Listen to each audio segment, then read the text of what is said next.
not wearing the suit for this review because over here in Scotland it is fucking roasting outside. Men in Black 3 is the sequel to the shit bomb that it is Men in Black 2. But is this the sequel that we really needed, or should it have just really stayed dead like the rest of the Men in Black series did?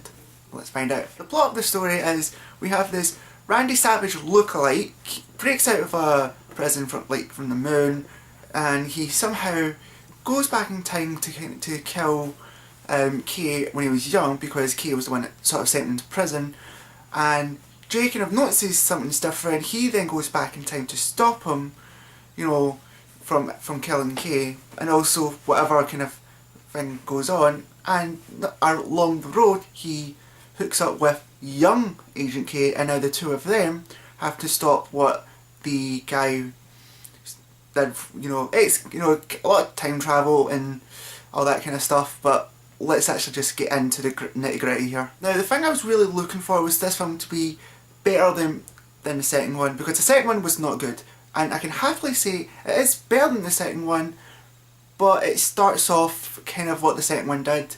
Because what I didn't like about the second one was that it lost all that kind of serious that it had with it and became quite comical in a way. Because the first one was good about it, it was serious but also quite comical, and it had its funny moments and whatnot. The second one was just basically just all about humour. This one, it kind of has that kind of same humour from the second one, but also has kind of like smart, witty humour for this one, and that is what I quite like about this film.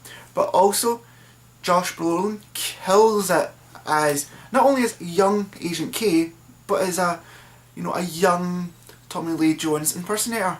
It's unbelievable how much they kind of sound alike, and I would like to see this guy back again for maybe a spin-off, or maybe, I don't know, maybe a wee sort of prequel or whatnot. But to be honest, he actually killed it, and it was good to see Will Smith in this film back again, playing the role that I kind of remember him strongly from, besides from The Fresh Prince of Bel-Air. And again, nice seeing Tommy Lee Jones, although he was only in it for about, I'd say about a quarter of the film, which is quite surprising, considering he is the main duo from the whole sort of series. But then they got Josh Brolin to kind of cover for the young Agent K and all that. But this film does suffer quite a lot of stuff. It's kind of sort of pushed towards they feel like they had to make this film so to bring back the franchise, and the end is quite good, but again it kind of leaves a lot of things on the rails. You kind of wish that something got kind of more explained. And there is this guy or alien in the film that you'll meet up either halfway or just on the third act, and he's kind of, first you're kind of he's very impressive in what he does, but then after a while it gets pretty annoying, and you're like, why is this guy here?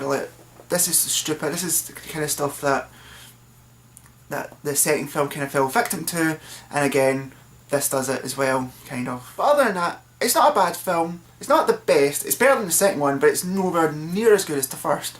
So I'm going to give this a good rating and a 6 out of 10. I did enjoy it, but I just wouldn't go out my way to see it again, and I probably wouldn't buy it on Blu-ray.